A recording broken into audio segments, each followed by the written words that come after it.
Big time potential title eliminator on the main card of UFC 294 with champ Jamal Hill on the shelf and a November matchup between Yuri Prohashka. He's going to be taking on Matt. Who is it? Alex Pereira. And I quote, the worst shoulder injury I have ever seen. A big time fight here this weekend. Magomed Ankalaev taking on Johnny Walker. And for Ankalaev, he's got to take this like a staple gun to the nuts. I have a hot take, Craig.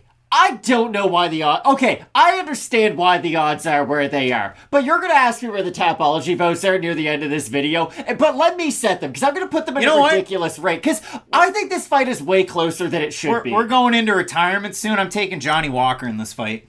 Let's do it. This is my point about this fight. The one big fault that you have about Magomed Ankalaev is he is almost so skilled that it's too easy for him, and then he gets like really lackadaisical in a lot of these matchups and allows his opponent to fight back into it. If you give Johnny Walker an inch, he takes a mile. And yes, he leaves every single opening possible. He's going to throw wild strikes where you can throw counters and knock him out. He's going to let you take him down and probably be a fish out of water off his back in a lot of these grappling exchanges. But he also lands ridiculous shots from odd angles, and Magomed Ankalaev has been hit and rocked by guys. Like, the ghost of Thiago Santos was able to drop him in the 4th round of their fight. So I think Johnny Walker, for being as big of an underdog as he is, and how crazy is it he might fight for a title? Like, think about where we are in the Johnny Walker arc of all of this. The future John Jones, the, biggest hype job ever who's a failure, and now we're like, hey... Johnny Walker's like kinda good.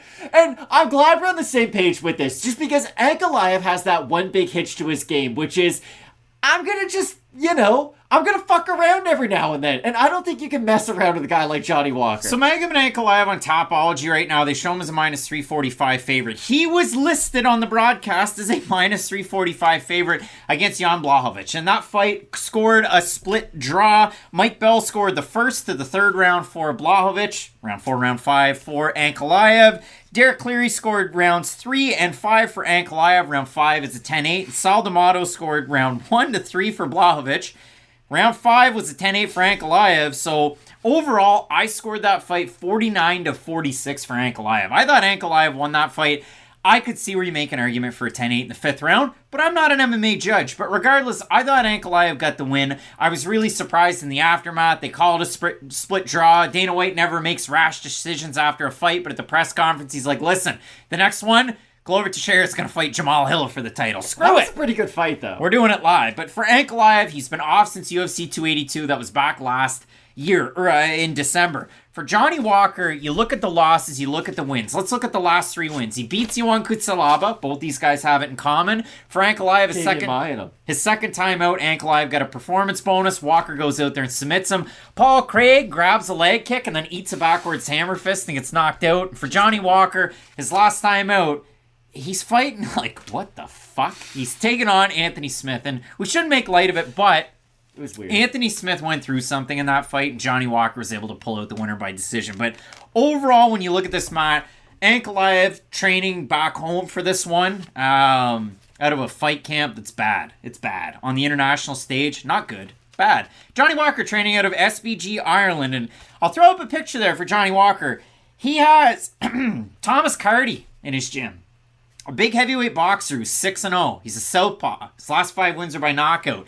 I think that makes a big difference. When you look at a guy like Magomed Ankalaev, UFC website, they have him as Orthodox. I listed him as Orthodox on the graphics, and then I deleted it and I put in Switch, because the last number of fights for Ankalaev, when I go back and watch tape, he's fighting from southpaw in these ones. And you know him for the crazy kick and the bonus that he got against Dalcha Lungiambula, the crazy boxing he was able to show against Cutelaba, the good defensive wrestling, but also offensive wrestling, the fact that he was a champ outside of the UFC, and his only loss, MMA tinfoil hat, is to Paul Craig, where he won 14 minutes and 59 seconds of a fight until he got submitted in the final moments. But for Ankalaev, this guy, again, yes, I agree with you. He's one of the most perfect fighters that's out there. He doesn't tend to make a lot of mistakes. You can't critique the skill set, exactly, right? Like, he's a good wrestler, great grappler, great striker. Like, there's nothing in his skill set that you can look at and say, hey, he needs to get better at. It's just how he puts it all together. It's what we said about Gilbert Burns for the longest time. And unfortunately, Gilbert Burns was never able to get a title shot, even though he was able to put it all together. And listen, Ankalaev is probably going to be a champion at this division at some point. Like, 205, anybody in the top 10 could beat anybody on any given night. So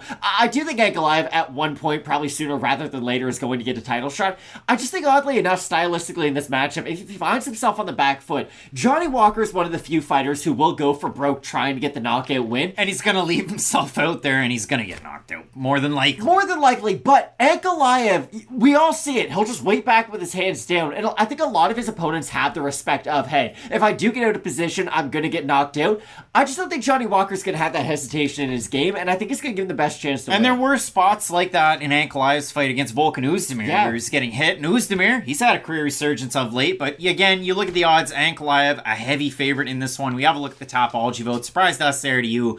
I'm going to say over under 90% Ankalaev. I'm still taking Johnny Walker. It's over. Well, it's under, but we'll still be the laughing stock of the internet for a couple months. 1,525 total votes, 79% Ankalaev, 36% have him to win by decision, 53% have him to win by knockout. For the 21% that have Walker, 74% by knockout. So, again, for me, I do like Walker. I like the southpaw look out of Cardi in his camp for this one. And Walker's done a lot of good things with that camp. You saw it before the Kutsilava fight, training with a big-time grappler wrestler as his coach. Same thing against Paul Craig, working his striking before the Anthony Smith fight, and didn't take a lot of liberties, I guess, when he fought Anthony Smith in that one. Maybe see a little bit of a tentative start from Johnny Walker to feel it out, but the same thing can be said for Ankalaev, who has a strike differential. It's 3.55 strikes landed per minute to 2.15 absorbed. He's got 86% for takedown defense, and he's got 59% for striking defense. So Magomed Ankalaev, very technically well put together fighter, and again, listen, if you go by the odds by the fans, Ankalaev is going to win this fight. But for me, I'm going to go with Johnny Walker. Give me the Jar Jar Binks of MMA, because he seems to do everything wrong, but it still kind of works no matter what. I like Johnny Walker in the fight. Both of us going with Johnny Walker, Matt. People are going to laugh. We have some big-time fights. Co-main event, Usman taking on Khamzat Chimaev. Main event is for the title. You're going to want to keep it locked in with Fighting Apex, we always say. Let's get into it.